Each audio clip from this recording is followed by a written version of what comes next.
Oh my god, you guys came back. Is this real life right now? How's it going, you guys? I'm Landon. Welcome back to another most amazing top 10 video. We make videos every single day, so make sure you guys subscribe. And just letting you know, my other channel, Landon Production, right over here is closing in on 1 million subscribers. You guys are going crazy over there. And it's getting like 1 million views a day, so thank you guys so much from the bottom of my heart. You guys have taken me on this just incredible YouTube journey, and it just means a lot to me. But now we gotta talk about Disney deaths, so let's do it. You guys have made me so successful that these are the types of videos I do now. Yeah, you guys suggest it, so we do it. So let's get right into it. This right here is the top 10 shocking Disney character deaths. And yes, there's obviously spoilers if you're not caught up with all the big Disney movies out there. So of course, I apologize in advance. Starting off at number 10, we have the Beast from Beauty and the Beast. I think his death is only sad if you've never seen the movie or never heard the story, because as of most of us know, he comes back to life. Shocker. But after battling Gaston on the castle, he decides to spare Gaston his life and climbs up to the roof towards Belle and happily embraces her. But then the Beast is stabbed in the back by Gaston, which leaves him in excruciating pain. Belle helped the Beast onto the balcony, but the Beast knows that his death is quickly approaching. As the Beast dies, Belle is begging for him not to leave her, and she breaks out in tears confessing her love for him. This was seconds before the last petal falls from the enchanted rose. If the Beast didn't come back from the dead, this would be a pretty horrific Disney death. Number 9, we have Darth Vader, also known as Anakin Skywalker. Now, when this movie came out, it wasn't owned by Disney, but in 2012, the Walt Disney Company acquired Lucasfilm for $4 billion.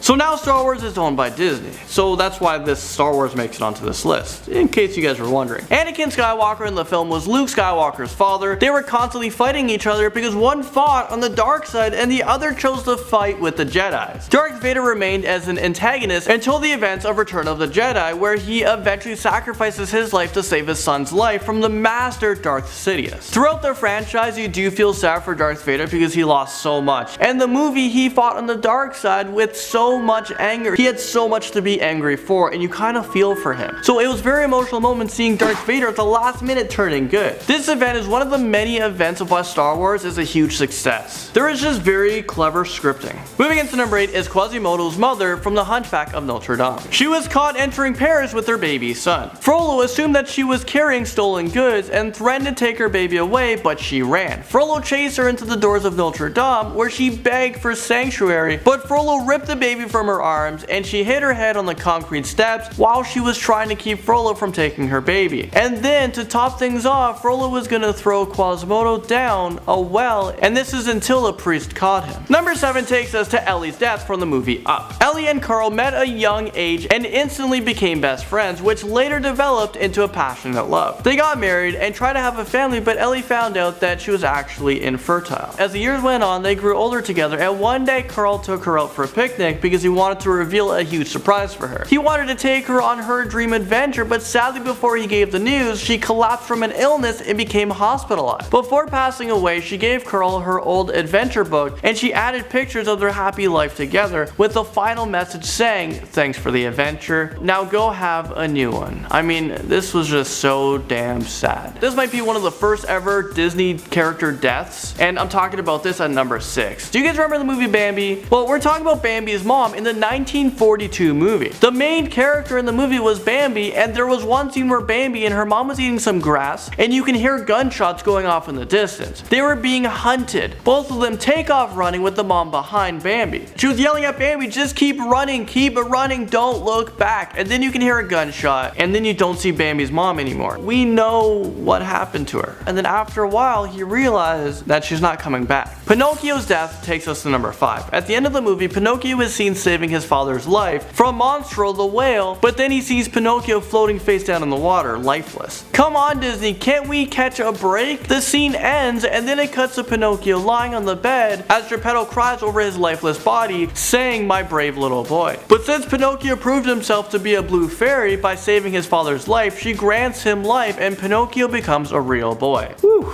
Number 4, we have Coral. Coral was a mother in the movie Finding Nemo. This shocking moment happened at the beginning of the movie when Coral was trying to protect her eggs, and she was protecting from Barracuda, who was attacking Marlin, who was Nemo's dad. Marlin was knocked out from the Barracuda attack, and when he woke up he realized something horrible happened to his wife. It was a very emotional moment in the movie. His wife was killed, but she was able to save just one egg. So to pay respects to Coral, Marlin named the fish Nemo because that's what Coral wanted. She wanted one of her babies to be named Nemo. All this happened before the beginning title screen, so producers wasted no time with this movie. After the death of Coral, this put you on the edge throughout the whole film because you just don't know what other character is gonna die. Well, that is except for Nemo. You can't kill off the main guy, or can you?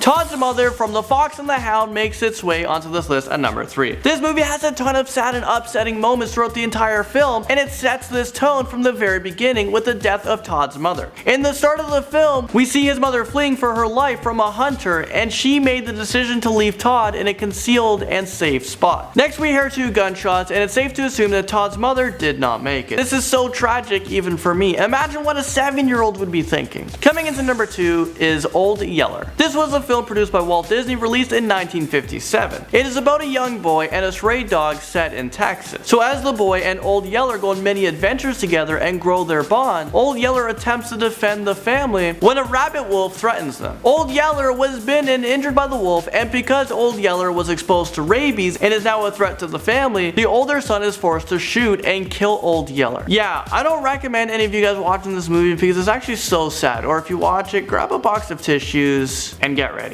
Now at number 1 is Mufasa from the 1994 movie The Lion King. This was a very sad day for me after I watched this movie for the first time. Even when I watched this movie, it's still sad. I was super sad, and I thought Disney characters couldn't die. This movie is about a lion cub named Simba, and he has to learn about life and his future role as him being a king one day. His father Mufasa was teaching him how to become a future king and rule the land. But there was a tragedy. Mufasa was murdered by his evil brother Scar, leaving Simba fatherless. The Lion King at the time was the highest grossing hand-drawn animated film in history. And it could be because everyone has been talking about this film since that death. It became very iconic. This death scene became one of the most iconic scenes in film history. Well, there you guys have it. Thank you guys so much for watching, and I'll see you guys very, very soon in a new Most Amazing Top 10 video.